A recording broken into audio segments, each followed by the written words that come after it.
अभी हम आ गए हैं परम वैष्णवाचार्य भगवान सदाशिव नगरी केदारनाथ में, जो रुद्रप्रयाग जिले में 5,000 फीट की ऊंचाई पर स्थित है और भारतीय वास्तुकला का सर्वोत्कृष्ट नमूना है।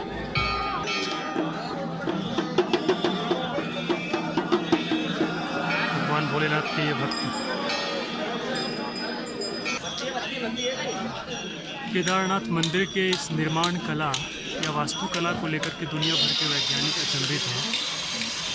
ऐसा कहा जाता है कि आज से हजारों वर्ष पूर्व, जब ना तो टेक्नोलॉजी इतनी डेवलप थी, ना ही उस वक्त सीमेंट और सरिया का प्रयोग होता था, ना चूना पत्थर का प्रयोग होता था, उस समय इतने बड़े बड़े पत्थर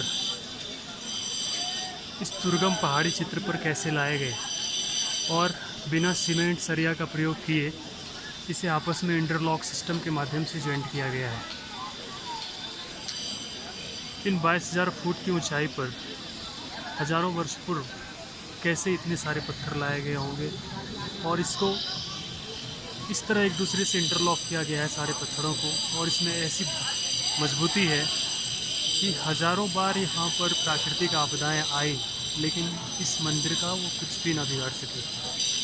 कहा जाता है कि 13वीं से 17वीं शताब्दी तक 400 वर्षों तक हिमालय के इस क्षेत्र में बिल्कुल हिमयुग आया हुआ था और ये मंदिर पूरी तरह से बर्फ़ से ढका हुआ था, और इन 400 वर्षों में भी इस मंदिर का कुछ नहीं बिगड़ा। ये तो खैर बहुत पुरानी बात है। बस कुछ वर्ष पहले 2013 में जब मंदाकिनी नदी में भीषण बाढ़ आई थी, बादल फटे थे और पूरी त्रासदी केदारनाथ में हुई थी, तब भी इस मंदिर का कुछ नहीं बिगड़ा। ये भगवान केदार के मंदिर के पीछे जो विशाल शिला दिख रही है, इसकी भी एक अद्भुत कहानी है। जब 2013 में अलकनंदा नदी भीषण त्रासदी मचा रही थी, हज़ारों जिंदगियां समाप्त हो चुकी थी, तो इस समय इधर से मंदाकिनी का प्रवाह अत्यंत तीव्र वेग के साथ नीचे की तरफ आ रहा था और सामने जो भगवान केदारनाथ का मंदिर है, इसे ध्वस्त करने के लिए पूरी तरह से वो तैयार था। लेकिन उसी वक्त अचानक एक ऐसी घटना घटी, उस तरफ जो ऊंची पहाड़ी है वहाँ से एक विशाल शिला लुढ़कते हुए आई और भगवान केदारनाथ के मंदिर के बिल्कुल पीछे आकर के खड़ी हो गई। ऐसा लग रहा था मानो किसी यंत्र के द्वारा उसे संचालित किया जा रहा हो। यंत्र तो था ही, भगवान शिव के द्वारा संचालित किया जा रहा था, और ये मंदिर के पीछे आकर के बिल्कुल खड़ी हो गई। मंदाकिनी का प्रवाह बड़ी तीव्र वेग से आ रहा था।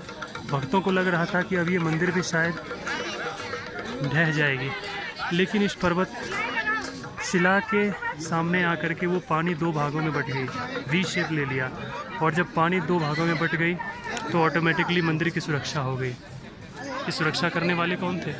स्वयं भगवान शिव ही तो थे। चारों धाम की यात्रा में सबसे अधिक कठिनाई इस यात्रा में होती है।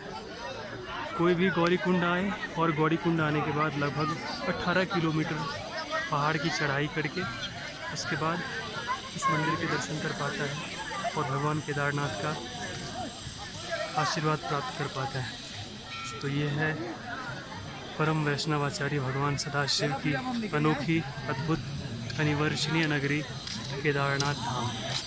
भगवान केदार के मंदिर के पीछे जो यह विशाल पत्थर की शिला है, इसकी भी भक्त बहुत ही श्रद्धा के साथ पूजा अर्चना करते हैं, क्योंकि यही वो विशाल शिला है जिसके माध्यम से भगवान केदारनाथ का मंदिर उस प्राकृतिक त्रासदी में बच पाया।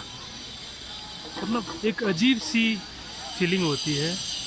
ऐसा कैसे हो सकता है कि इतनी बड़ी विशाल शिला ऊपर पर्वत शिखर से लुढ़कती हुई आई और केदारनाथ मंदिर के जस्ट पीछे आकर के रुक गई।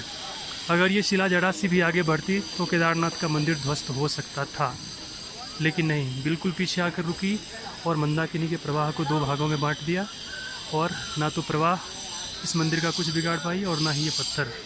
ये निश्चित रूप से भोलेनाथ एक रिमोट कंट्रोलर की तरह सारी बातों को कंट्रोल कर रहे थे।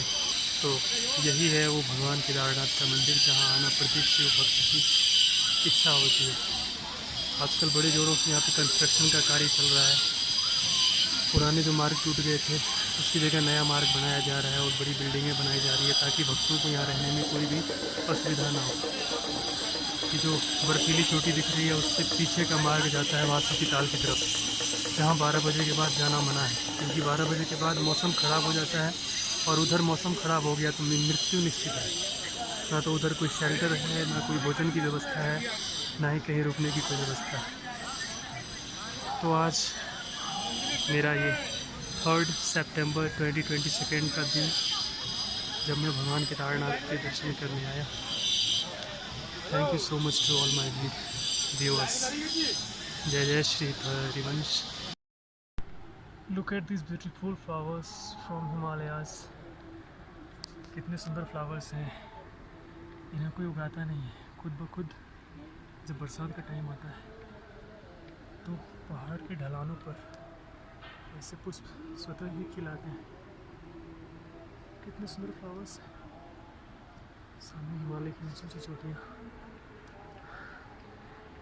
वो बर्फीली चोटियाँ जहाँ से मंदाकिनी नदी निकलती है, और बिल्कुल सामने भगवान केदारनाथ का मंदिर।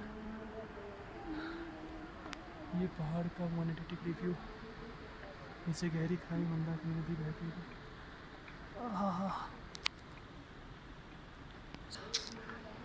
श्री राधे। इसे एक तरह से बुग्याल कहते हैं। पहाड़ की ऊंची चोटियों पर जब थोड़ी सी प्लेन सरफेस मिलती है तो उसे बुग्याल कहा जाता है। और वो सामने हेलीपैड है। जो लोग भी हेलीकॉप्टर से केदारनाथ आते हैं उनका हेलीकॉप्टर वहीं स्टे करता है। सामने केदारनाथ भगवान का मंदिर। आज थोड़ा मौसम खुला है तो मैं अकेले निकल पड़ा हूँ। 360 degree view of Shri Kedarnath Dham.